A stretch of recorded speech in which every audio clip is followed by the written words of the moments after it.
Naging malaking bahagi na ng kulturang Pinoy ang mga jeepney. Dahil sa mas mura at pagiging accessible nito, hindi maikakailang naging parte na ito ng buhay ng masang Pilipino. Ipinapakita rin nito ang isa sa taglay nating kaugalian, ang bayanihan.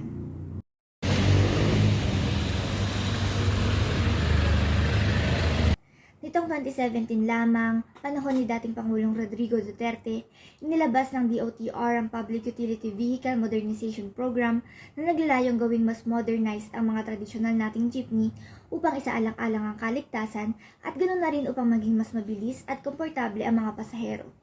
Bukod pa rito, isa rin sa malaking parteng kanilang tinitignan ay ang masamang environmental impact ng mga jeepney. Noong nailunsad ang programang ito, samot-saring opinyon ng mga tao ang ating narinig. Bakit ka raw ba pinupunterya ang pampasaherong sasakyan na ito gayong maraming pasahero naman itong nasasakay, kumpara sa mga private vehicles na dihamak na mas malaki ang epekto sa kalikasan? Mayroon din naman nagsasabi na parte na ito ng pagiging Pilipino at bukod sa mas murang pamasahe ay nasusuportahan pa ang hanapbuhay ng ating mga kababayan. May iba rin naman na mas prefer ang ayos ng traditional jeepney dahil ito ay open vehicle at nakaupo lamang ang mga pasahero. Kung ikukumpara sa e-jeepney na naka-aircon at dahil mas mataas ang espasyo ay maaari ring may nakatayo.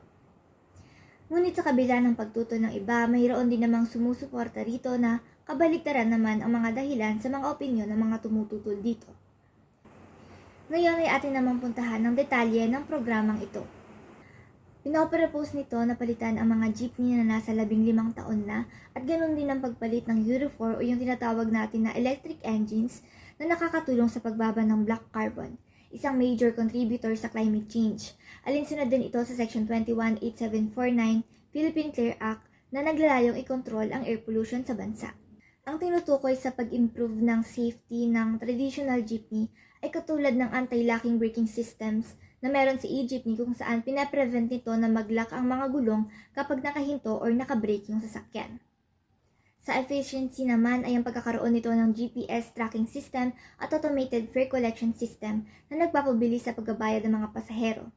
Sinasabi rin nila na makakatulong ito sa ekonomiya ng bansa, pati sa mga local communities, sa pag-i-improve ng jeepneys natin dahil mas nakaka-attract daw ito ng mga pasahero at makaka-boost ng turismo.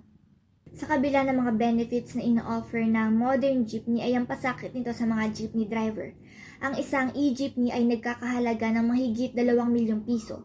Sabi ng gobyerno, pwede naman silang bumuo ng kooperatibo ng mga jeepney driver kapalit ng government benefits na 10,000 for fuel subsidy, 15,000 to 20,000 for service contracting, sa libreng sakay program, at gayon na rin para mabawasan ang gastos nila individually. Pero hindi payag ang mga tsuper dito. Dahil kahit may subsidy ban ng gobyerno na 10%, kung kukuha sila ng loan ay masyado pa ring malaki ang halaga nito kumpara sa kanilang kinikita.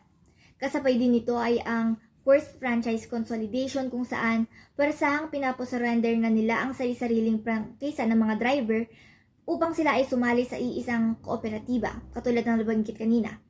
Ngunit kung ganito man ang eksena, isa din sa mga tanong nila ay papaano ang mga tradisyonal na jeep na kanilang ginagamit. Itatambak na lamang ba ito at hahayaang mabulok? Itong nakaraan hanggang sa kasalukuyang taon, mapapansin natin ang pagkakaroon ng tigil pasada o transport strike. Ito ay way ng mga transport groups katulad ng Piston at Manibela upang pakinggan ang mga hinaing nila.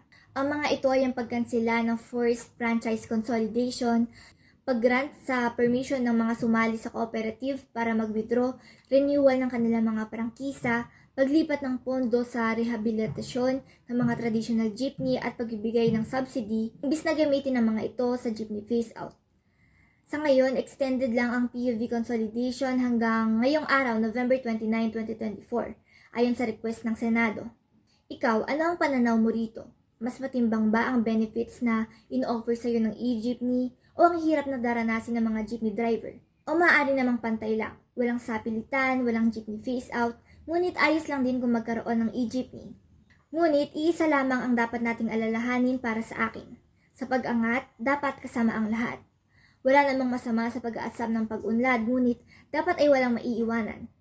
Sa kabila man ng magagandang kadhikain ng programang ito, hindi maikakaila na may kaakibat itong pasakit sa mga normal na mamamayan katulad ng mga jeepney driver. Ito si Angeline Caniega mula sa Aninaw, Maglilinaw.